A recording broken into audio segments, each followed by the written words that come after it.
Salam alaikum. Buenos días a todos. Gracias por venir hoy también con nosotros. Quisiera decir primeramente que ayer se nos quedó una mesa un poco descolgada de tiempo y por este motivo nos parece interesante el volver a recuperar el testimonio y el trabajo de la señora Celia Tellez, en este caso profesora de la Facultad de Psicología de la Universidad Complutense de Madrid. Ella va a intentar de alguna manera aunar las dos ponencias, la de ayer y la de hoy. Y bueno, el objeto de la mesa redonda de hoy es el tratar los prejuicios y temores de Europa ante las revoluciones actuales que están y que se iniciaron en el mundo árabe hace ya, pues, un poco a partir del mes de diciembre de 2010. Para ello vamos a contar con la presencia del señor Mohamed El Afifi, que es diplomático egipcio. Él desea presentarse como un ciudadano más y, por tanto, pues, le gustaría que en esa cercanía ustedes aportasen sus valoraciones, sus comentarios o preguntas. Seguidamente está el señor don Emilio Asti, que es profesor en la Universidad de Milán, en Italia, de Oriente y de Asuntos Internacionales. Y a mi izquierda está la profesora Celia Tellez, como les decía, que es profesora de Psicología en la Universidad Complutense de Madrid.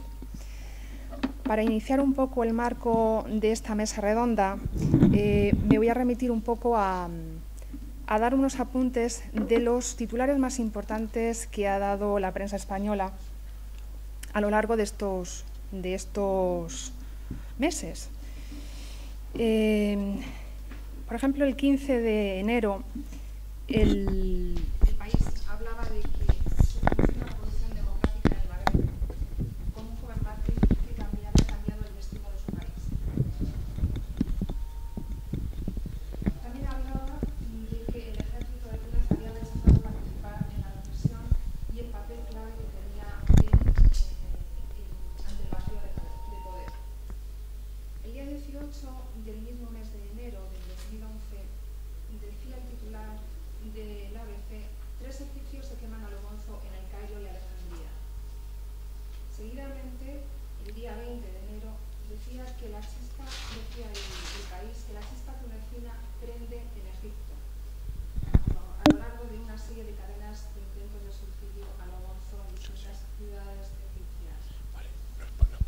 El día 23, el país hablaba de que Túnez le ha dado a la comunidad internacional una lección. Le pago el otro. Te vas a pagar el otro, lo que está cerca de ella. Lo pagas y lo pruebas. Y lo pagas esto. Hasta que se entra la otra señora para hablar y luego lo enciendes. Cuando venga Carlos, lo probamos. ¿Sabes? Como vamos a hacer foto y tal, ya lo probamos cuando venga Carlos. Vamos a dejarlo así. Graba si quieres ahí cerca lo que tú veas. ¿Vale? Pero el sonido no se graba de la... El día 25, la policía egipcia frena a cientos de manifestantes que salen a la calle en El Cairo ante el Día de la Ira. Más desafíos en las calles egipcias en los subsiguientes días. El día 9 de febrero ya dice: el Egipto está por encima de todos y de todo. El bloqueo es liberado el lunes y arena a los manifestantes a continuar la lucha. Continúa la resistencia del pueblo egipcio y las protestas se extienden por el Magreb ante el aborto de una manifestación de la oposición en Argel y disturbios en Tánger en la víspera de la jornada por el cambio en Marruecos. Este es el titular que venía el día 20 de febrero. El rey saudí anuncia mejoras sociales para evitar el contagio de las protestas, dice el periódico el día 23 de febrero.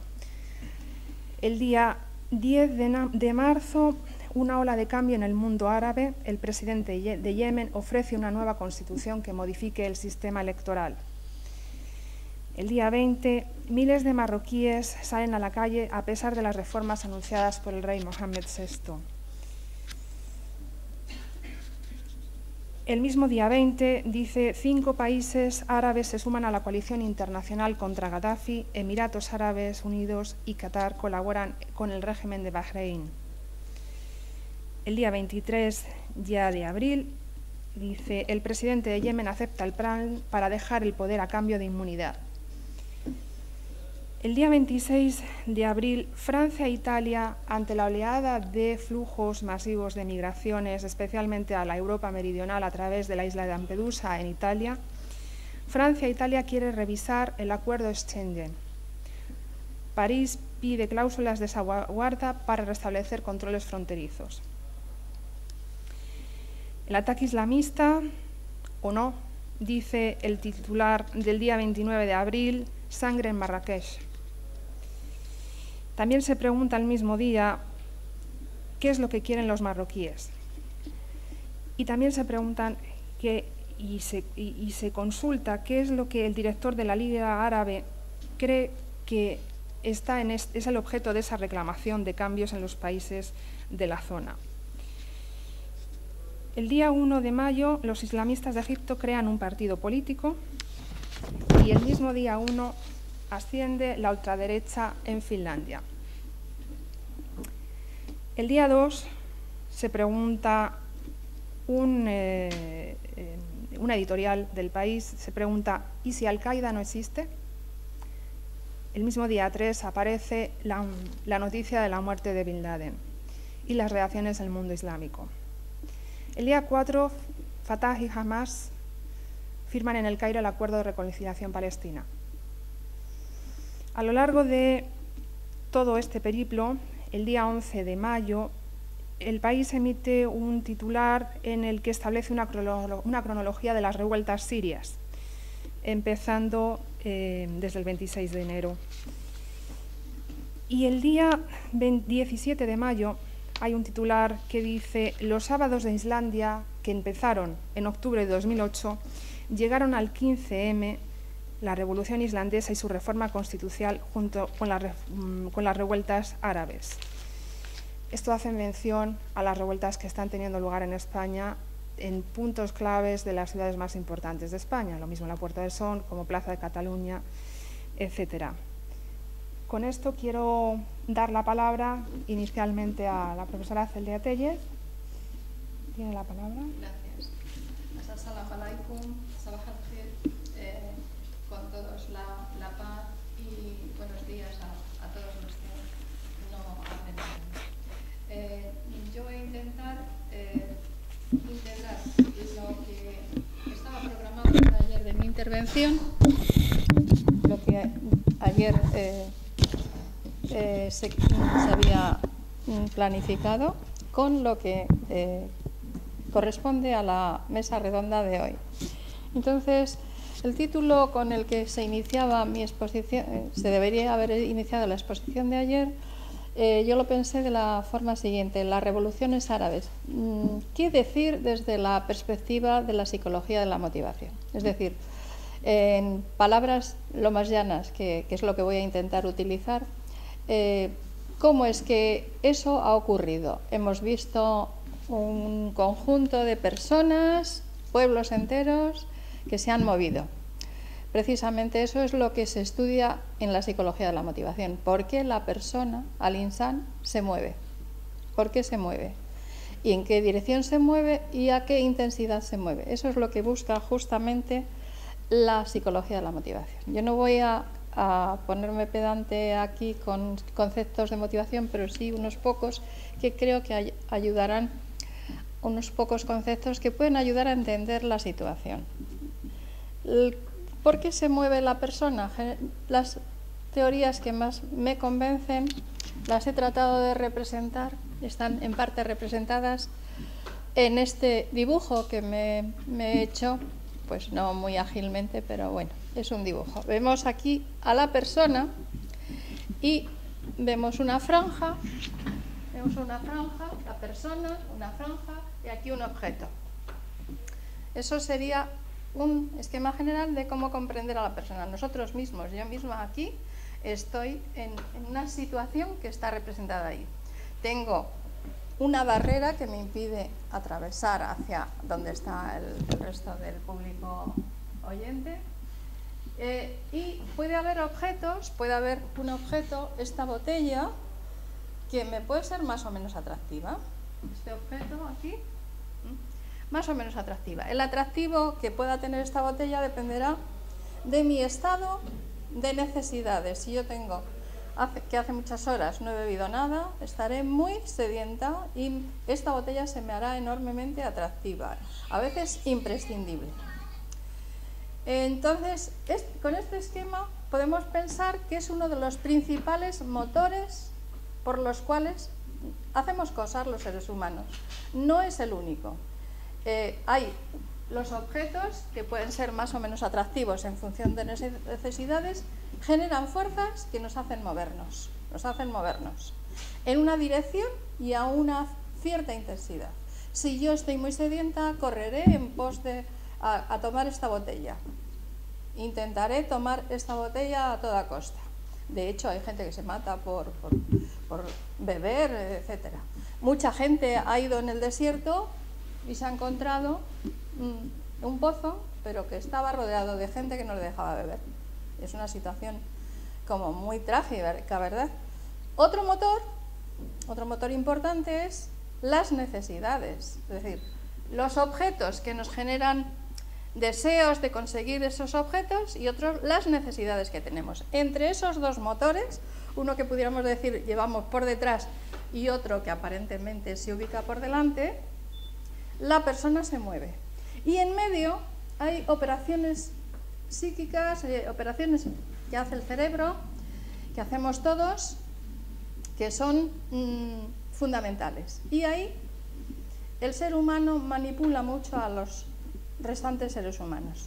En la valoración de cómo es de importante para mí esta botella, o conseguir unos estudios, o conseguir un trabajo, o valorar si una persona es buena o es mala, hay una enorme manipulación.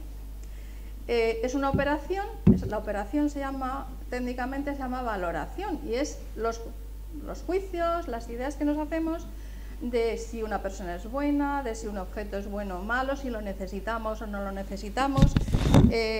Es, por ejemplo, juzgar si en un país hay una revolución o hay otra cosa, si un gobernante es justo o es injusto, si lo adecuado es ir en tal dirección o en tal otra. Entonces yo, según venía, he estado dándole vueltas y según venía para acá he dicho voy a hacer algo que sea intuitivo. Si yo, por ejemplo, muestro al público esto, la mayoría de los que me están escuchando leerán shar, que se traduce al español por mal. Shar, el mal, y además un mal muy malo, o sea, es como hablar casi no del demonio, pero casi lo que hace el demonio, el shar. Pero yo es que estoy poniendo aquí la mano. Entonces, si yo estoy ocultando algo, yo tenía detrás sharaf. Sharaf significa honor. Eso es lo que buscaban los egipcios, fundamentalmente. Buscaban jorrilla, libertad, y sharaf. Entonces, lo primero que se me ocurre, y no descubro nada nuevo, es simplemente hablar en alto, decir en alto para que sepan que yo lo pienso así, los que me están oyendo. En esto, primero, respecto a las revoluciones árabes hay mucha ignorancia. Ignoramos todos mucho, muchísimo. Pero además, lo que sí debemos saber es que se nos está manipulando mucho. Parece que lo evidente es que muchos árabes y musulmanes, o árabes y cristianos, o de otras creencias, se han movido, han dado un vuelco, y que tiene una enorme faceta de positividad, de que es optimista, de que puede ser incluso una forma de unirnos con esos pueblos con otros pueblos en los que podamos coincidir. Pero cuidado, que hay mucha manipulación. Entonces yo en la segunda parte, en la mesa redonda que se celebraba hoy, voy a insistir sobre todo en el tema de cómo se establecen esas operaciones de valoración y cómo el ser humano puede estar manipulando, seguro que nos están manipulando porque hay muchos actores en todo esto, hay muchos intereses, muchos actores. También hay una faceta que es que el ser humano ve la realidad, y ahí entro a otro aspecto que tengo aquí. El ser humano no es pura realidad. El ser humano ve, por un lado, hay un plano de lo real. Hay un plano de lo real, sí, el objeto que está aquí, este objeto, sí, está ahí. Pero el ser humano no se comporta solo en función de lo real, sino que hay otro plano que se suele denominar de lo ideal, el plano de información, pudiéramos decir, la información con la que manejamos, y en ese plano intervienen las creencias, al-aqida, por ejemplo, el qiyam, los valores, intervienen las informaciones que sin querer o intencionadamente suministramos a los demás.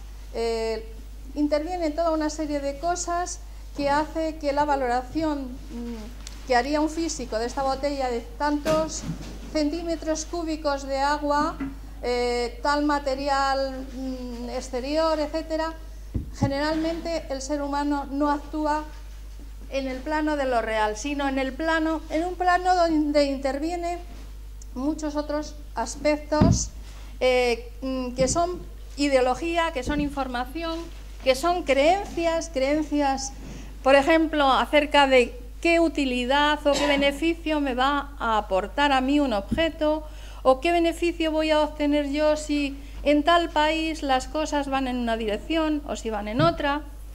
Y eso no lo podemos desconocer, saber que los datos que nos aporta alguien son útiles si nos dan una aproximación a lo real. Pero en cuanto nos dejemos guiar de opiniones que están elaboradas no solo sobre lo real, sino las creencias de esa persona, los intereses de esa persona, lo que la persona espera conseguir o lo que no espera, todo eso lo hace mucho más complicado. Entonces, yo, esa llamada al cuidado con lo que pensamos, teniendo en cuenta que desconocemos mucho de la realidad, teniendo en cuenta de que nos van a manipular queriendo o sin querer las informaciones que recibimos, yo diría que grabar una buena medida, para mí, estoy hablando de mis opiniones, una buena medida de protegerse de todo eso es exigir que te ofrezcan datos y que te digan al lado cuáles son sus valoraciones, cuáles son sus evaluaciones generales. No decir que en tal país ocurren cosas horrendas. Dígame usted, a ver, qué ha ocurrido, y luego yo voy a establecer mi propia valoración. No renunciar, no delegar nunca, hacer tus propias valoraciones y distinguir muy bien lo que es un dato de lo que no es un dato, sino una opinión. Una opinión es mucho más complejo y no es nada a desdeñar, desde luego, no. Cuando una persona, sobre todo gente bien informada, gente que te ha demostrado inicialmente una actitud honesta con los datos, etcétera, pues claro que sí que la debes escuchar. Pero nunca renunciar a las propias valoraciones sobre datos. No siempre es posible.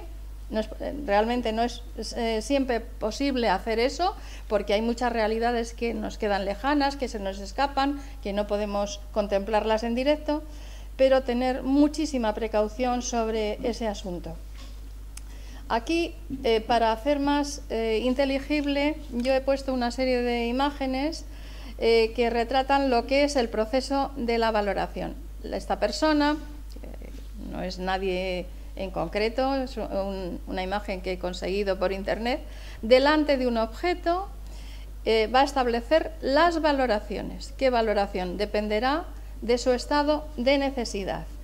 Y ella nos puede decir que el agua es muy buena, que el agua está muy fresca, pero nosotros deberíamos actuar en función de otros datos, es decir, qué es el agua, si es un agua pura, a qué grados está, etcétera. Nunca renunciar a ser nosotros los que establezcamos las valoraciones. Voy a pasar un poco más adelante otro objeto que se puede valorar, un ordenador. Aquí, por ejemplo, tenemos un objeto y la cara que yo he buscado y he encontrado es pues una niña que está horrorizada porque el objeto tiene una valencia negativa. Esa serpiente, la niña interpreta que la amenaza, que la está amenazando, la está amedrantando, como claramente se ve en la expresión. Vamos a seguir y vamos, lo que hace una persona, lo que hace un pueblo. Aquí tenemos la conducta, cualquier conducta, la de un pueblo, la de una persona, la del pueblo egipcio, la del pueblo sirio, la del pueblo marroquí, etcétera, se explica en función de la persona y de su ambiente y de los objetos que hay en el ambiente, los objetos. Lo que ocurra con la persona, si se mueve hacia el norte o hacia el sur, hacia el este o hacia el oeste, si salta o se aplana sobre el suelo, siempre será en función de lo que es la persona con todas sus necesidades y el ambiente, lo que hay en el ambiente, pero interpretado no en forma real. El ambiente real tiene una cierta incidencia, sobre todo a través de las creencias, a través de los compromisos que tiene la persona, a través de sus necesidades. He hecho primero una síntesis y ahora estoy viendo más pormenorizadamente. Las valencias son, en realidad, el valor que tienen los objetos según nuestro criterio, según nuestra opinión, el valor que tiene el agua para cada uno de nosotros en un momento dado. Por otro lado están las necesidades. Las necesidades también han sido... Ah, sí, no, déjalo, prefiero así. Bueno, prefiero así. Otro asunto importante a tener en cuenta es los conflictos que surgen. Una persona puede estar, por ejemplo, tener aquí una serpiente y aquí una botella de agua, o una serpiente por ahí y otra serpiente por aquí. Y dices, ¿qué hago?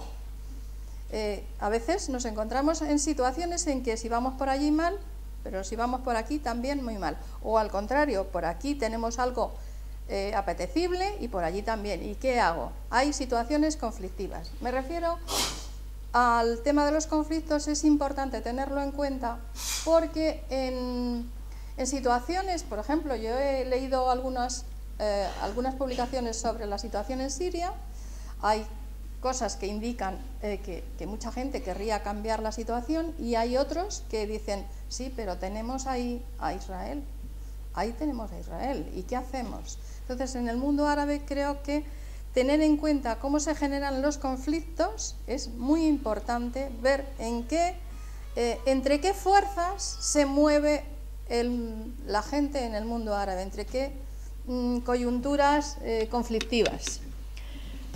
Y yo creo que voy a seguir solamente dando un poco otra información de esta que pueda ser como técnica, un poco pesada a veces.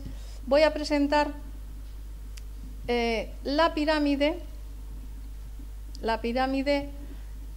que explica las necesidades. Vamos a ponerlo, no se ve del todo. Hay teorías que surgen en los años 60 donde se dice que las necesidades van presentándose de una forma escalonada, progresiva, poco a poco. Y la persona comienza a estar gobernada por necesidades muy básicas como respirar, alimentarse, descansar, etcétera. Una vez saciadas esas necesidades, aparecen otras de segundo orden: la seguridad física, tener empleo, tener familia, salud, tener propiedad privada. Después, en un tercer nivel, fijaos que aparece la amistad, el afecto, la intimidad sexual. En cuarto nivel, en verde, aquí tenemos autorreconocimiento, la confianza, el respeto, el éxito. Y por último, aparece en la cúspide una serie de necesidades que poquísima gente en el mundo logra, se dice desde los años 60, que poca gente puede aspirar a sentirla porque no ha resuelto las previas necesidades.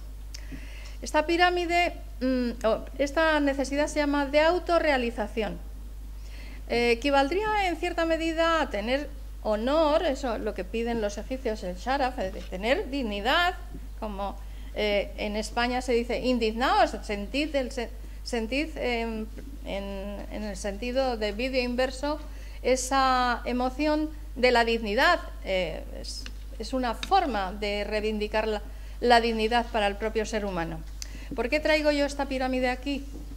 Pues porque creo que el análisis de las revoluciones árabes se debe hacer teniendo en cuenta que los pueblos árabes o los pueblos del mundo árabe, que es para mi punto de vista más exacto, los pueblos que hay en el mundo árabe están en distinta situación con respecto a la saciación de estas necesidades.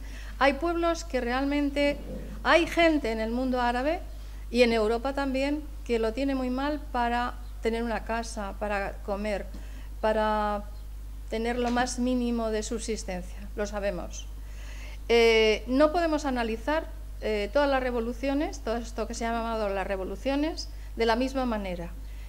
Precisamente aquella persona que nos quiera hacer un totum, un conjunto revuelto en ese análisis, nos está haciendo el truco de ocultar la verdad. Nos está vendiendo esto a veces cuando es esto. Cuidado, yo por lo menos, es mi opinión. Probablemente puedo tener muchas ignorancias, juicios erróneos, etcétera, pero opino que hay que tener ahí mucho cuidado. Los pueblos o las gentes del mundo árabe están en muy diversa circunstancia y el juego está en que muchos poderes están interviniendo ahí. Ahí no hay un solo vector de fuerza, hay muchos vectores de fuerza.